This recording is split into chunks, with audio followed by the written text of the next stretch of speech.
Then a question for Raquel. Yes.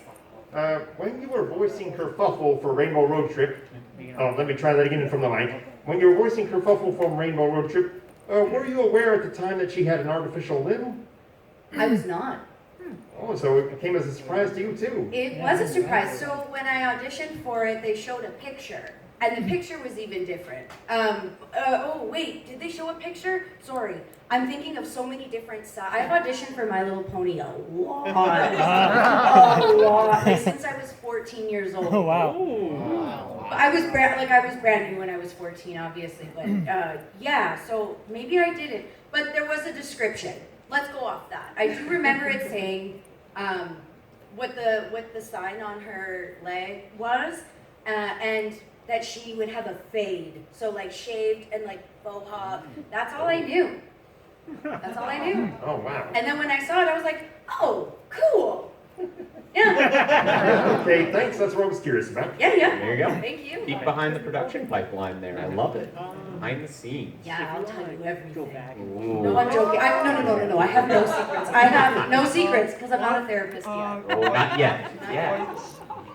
In for Nicole August, in Drawing Prince. She's not here right now. Does anyone have a question not for Nicole? We're finding her. She fell into it. Go ahead. You go ahead. And we'll just wait until she comes back. Hope she's okay. Go ahead. I genuinely hope she's okay. Princess. Hi there, how are you? Yeah, someone's like, no. Okay, so mine is for Raquel. Yes. I love all your work. All right, let's Kerfuffle is just like Okay. so fun as a character, and I can definitely tell she matches your energy, so you're perfect for her. When you were recording for her, what was your favorite part of doing that? Like, I can just tell that she has so much energy that you just radiate. It's so cool. That's very sweet. No one's actually ever said that to me, so thank you very much. Thanks. My favorite part was probably, the accent. I'm not great at accents, including the one I did for Kerfuffle, so thank you for liking her regardless. But one of the things I would do, and the director was telling me to do also, was just before every line, and we're not going to put it in, go, oh gee. So I didn't hear any of it, but that was probably, and Tabitha is, I recorded with her, and she's just somebody since I was little. I would always see her in auditions, and I don't know her well, but she's so good. She is so good. So I would just be like I felt like a kid at work, oh, I'm just watching. Yeah, those two things were my highlights, I suppose. That's super sweet. Thank you. Thank you. Thank you for the question. Hi. First off, welcome Jenna. I'm Elizabeth from Twitter. I sent that message to you the other night. Thank you. You're welcome. And then second, my question is actually for my little cousin. She's 8. She couldn't make it today. But she was wondering, she just moved to Connecticut from New York City because of the pandemic. And she was just wondering if Sunny had any advice for her on making new friends. Oh, I love that. Sorry, would you be okay if I recorded it for her? Yeah, you can definitely do that. What's her name? Her name is Parker. Parker? Hi, Parker. I think my advice to you would just be yourself, because I know that can be so hard, but the people who are meant to find you will find you, and it's so important to surround yourself with people who like you for who you are. So I think let that shine through, and you won't need to worry about a thing. Thank you so much.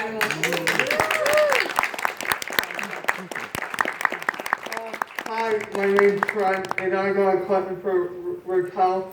For what drawing voice character you play in Drawing Prince? What character do I play? Yeah, Claudia. Claudia. I play Claudia. She's the dark mage who you think is on the right path, but just keep watching and you see. Okay, cool. Thank you. Thank you.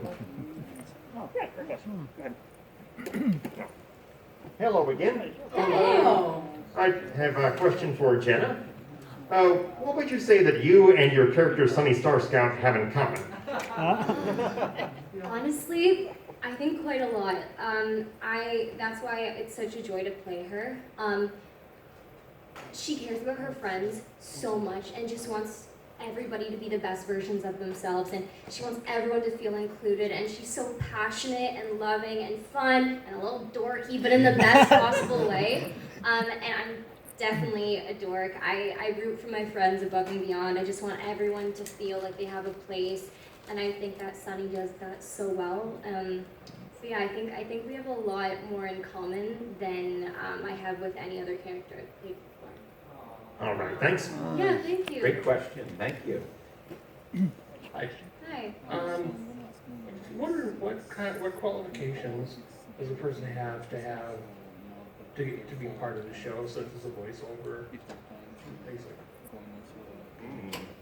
Are you auditioning right now? Are you doing some voices for us? I do have a lot of voices, but no, I'm So, just curious. like an old pony, like what would that sound? Lady, please. It's great. Shit, man. Hi. I thought you were totally gonna fall on your face. I thought like I'm setting you up for something. You came with it, man. You're hired. I have no power. I am an old man. I think like traditionally, if you did want to be part of the show, it's you got an agent. That agent's got to send you do auditions for it. But do you do voice acting? Is that what? Nope, That too. Do my that. kids tell me I'm funny, and I do a lot of voices, but I'm mostly just curious, and I'm an information junkie. Yeah, I think that's the best way to go about it if you really want to. Agent, audition again, audition 1,500 more times. Yeah, That's it. that's Yeah. Want the right voice. the blueprints right there, basically. Wow. Exactly. There's no, I don't know, schooling or education or anything like that. Well, I mean, depending on where you're from, not depending, you should, yes, if voice acting is something you want to get into, I would take classes for sure. I'm not sure where you're from, but find whatever the school is there. I'm a man from Tennessee. Pardon? I'm a man from Tennessee. I thought you said a man from BC. I'm like, you're from there too. Yeah. Like, I don't know much about Tennessee, but yeah, wherever there's acting classes, take those. And see if you actually like it. Because that makes it easier to do like a million auditions and keep not getting them. Because that Makes the rejection easier.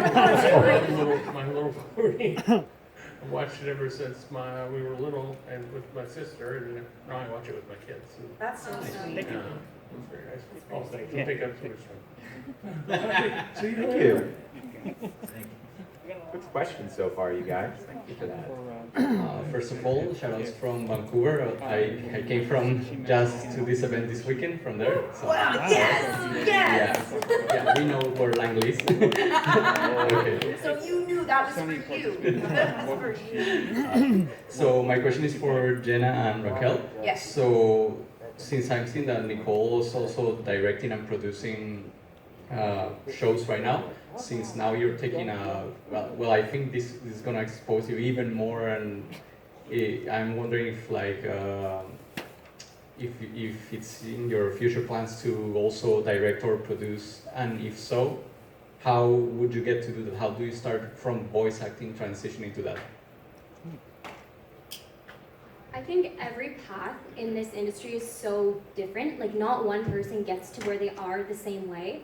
Personally, I would love to voice direct because I've been doing voice work since I was like 10 years old, and I feel like so comfortable in the recording booth. And I read a script, and I in my head I'm like, okay, I feel like Zip would say it like this, Pip would say it like this. Like I can get a sense of all the characters for every show I do, and so I feel like I feel like I might be kind of good at that. So definitely voice directing is something that interests me for sure. How I get there? I have no idea, you tell me. I would like to do that eventually. I think right now, my life's in a very interesting transition. I turned 30 and I moved to a different city. Thank you for clapping. After that, my whole body just decided it didn't want to work anymore, but I'll take it. But I do, I'd like to do more performing first.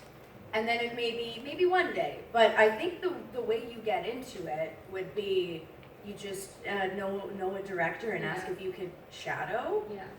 Yeah. But maybe one day. Maybe we'll have a business one day when we're like, I don't know, later. I also don't know how to start a business, so if you want to give me business tips, do that. Yeah. Yeah, does that answer your question? Yeah. Cool. Thank you so much. Thank you. Red card. Hi, Paul. This question is for Jenna. First of all, Sunny Star Sky is my favorite Gen 5 pony, first of all.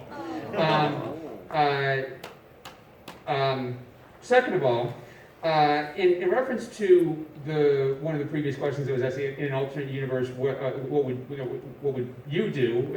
And you answered you'd probably strive to be a soccer or basketball star. Yeah. If Sunny played sports, what would she participate in? Sports. Best guess. Best guess. She wants to be a part of a team for sure. So that's one thing. I know. I feel like she's amazing on rollerblades. So I feel like she'd be good with her feet. So probably soccer too. That's yeah. Locking it in. Final answer. Thank you.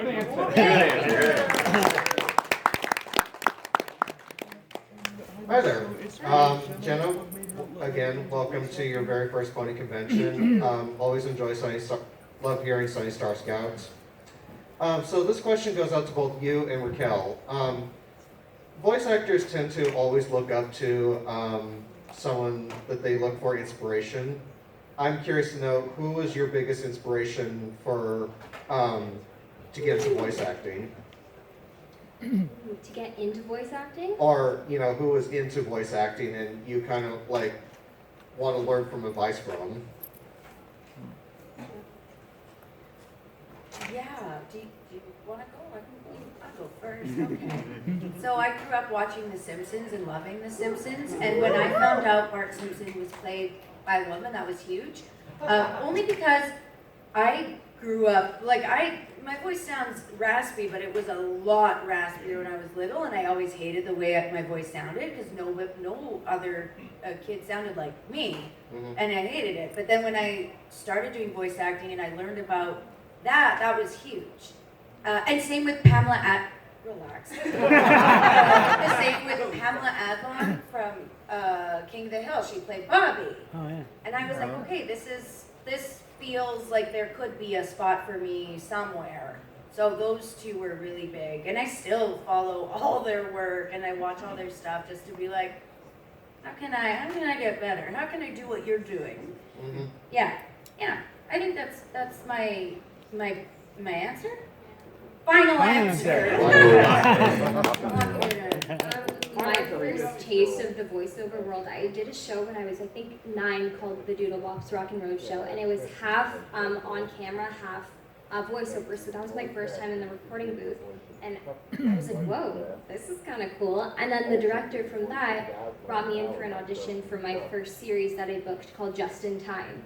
And I did Just in Time when I was 10, and one of the guys I worked with, his name's Scott McCord, and he played Squidgy, which is this little animated, squishy, lovable creature thing, bob that you don't really know what it is. But he was this older guy. He could have been around my dad's age. So sorry, Scott, if you weren't. But he was much older than me. And the voice that came out of his mouth, I was in awe of him. And so he was the first person that I worked with that I was like, whoa, you can look completely different and sound completely different. And he blew me away. It was my first experience realizing just how much talent someone can have. So I would say, yeah, Scott McCord, he's amazing. Well, thank you guys very much, and Jen, I hope you enjoy the rest of your con weekend. Thank you, I'm sure I will. Yeah, thank you. All right, we got just enough time for the people who are currently in line. So if you are not in line now, come back tomorrow. Sorry. I'm good. Come back. Go ahead. Hi there, guys. How are you doing so far today? Good. So good, thank you. Where's it? I'm Nicole. It's a good question. It's a very good. Well, yeah, right. I've been here. Hope she's okay though. I'm sure we're figuring it out. We have good staff here. Well, Jenna, my question is, have you ever been to St. Louis before? I have not. And that's where I'm going to be going to soon because my mom is taking me there this month to celebrate my birthday. That's awesome. Have so much fun and happy birthday. Happy birthday. I'm not going to more dreams, but I'm going to have a really good time there. Yeah. Sweet. Have fun. Awesome. Yeah, Happy seriously. birthday in advance. Yes, exactly. Well, Happy thank you very birthday. much, guys. Yeah. You're Of course, welcome. thank you. Hello again. Hello, long time no see. Hello. Before my main question, I just wanted to add, for a sport Sonny might be involved in, what do you think about roller derby? Oh, for sure. Why didn't I say that first? Absolutely. All She right, can get then. some grit going. She's Absolutely. Roller She's hockey tough. too. Roller Could do hockey. that. Hey, Oh, another yeah. great Like soccer suggestion. and roller skates. yeah. All right. She loves the roller skates. It'd be hard for her to hold a stick. All right. Yeah. And a question for both you and Raquel. Has Nicole Oliver shared any funny convention stories with you? Not so far. No, we just met Oh, for well, the first time back Oh, there. she's holding out on you. You need to get something in her life. We need to get her talking? Oh, yeah. All right, we'll get Okay. her talking. Noted. Yeah, now that I know that, I'm going to be on her. Hi, Hi. I don't have a question, but this is for Raquel. Huh? We actually met back in 2020, the virtual Whinny City. Okay. My name is John. I run the Captions Against Equestria panel. Yes, hello. Yes. I just want to say, 2 years ago, I did extend you an invitation to attend the panel if we're able to meet again in person. I just want to let you know that the panel does take place tomorrow night at 9:30 in the Mustermark room, and if you're able to attend it all, we'd be honored to have you. Cool. What is the you know what? Here's the thing. Why don't you come talk to me at the little signing event? Yeah? Chat? Yep. Get more info. Nah. You know? Thank you for asking again and holding me accountable. Really put you on the spot. Accountability is a forte. I'm abusing my powers as programming director to ask the last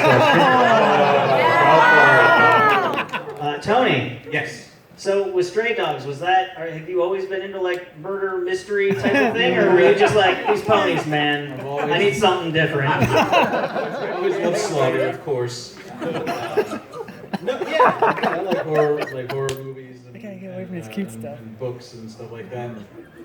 But I've also always loved cartoons. So like when I would work on ponies, I was sort of serving that side of my creativity, and when working on Stray Dogs, sort of serving the other side. But the thing about Stray Dogs is that it looks like a adorable cartoon, so it sort of was doing a little bit of work on both sides. So yeah, I've always. Someone once described it to me before I ever read it as like a Don Bluth film meeting a Stephen King novel. And that was like, that hooked me. I was like, that sounds like something I need to see. Listen, I'm loving the turn this panel's taken, where we're just talking about. It's great. It feels nice. Well, I just want to say, are you done with your questions, sir? Yeah. Yeah, We should okay. have one last question about My Little Pony, though. We can't just go out on. That's fair. You have another question, Mr. Programming Director? Yeah, Tony, what was your favorite MLP comic that you got to work on? There you go. Still me, I'll take it. Okay.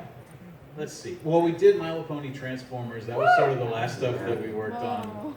And the very last one that I drew was a vinyl scratch versus Soundwave, like sort of a team-up comic where they get trapped under a thing and they have the DJ battle to try and blast their way out.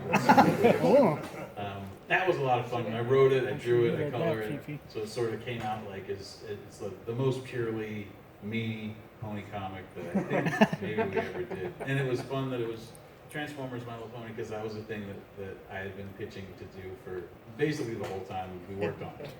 Like very early on they came and said, like, we want to do some stuff where we put ponies and Transformers together, and from that moment I was like, we got to do a whole comic like this. It's so cool. Your mileage may vary. But yeah, that was super fun. And then I like doing Nightmare Nights too. That was sort of like that was a villains team up comic we did where it was like, or people reformed villains, because nobody really stays a bad guy in My Little Pony. But it was like Princess Luna and Discord and like a whole bunch of Tempest Shadow all running around getting into adventures. That was fun too. That's awesome. Yeah. All right. Well, I'll say thank you all for coming out. Give one more big round of applause for everyone on stage.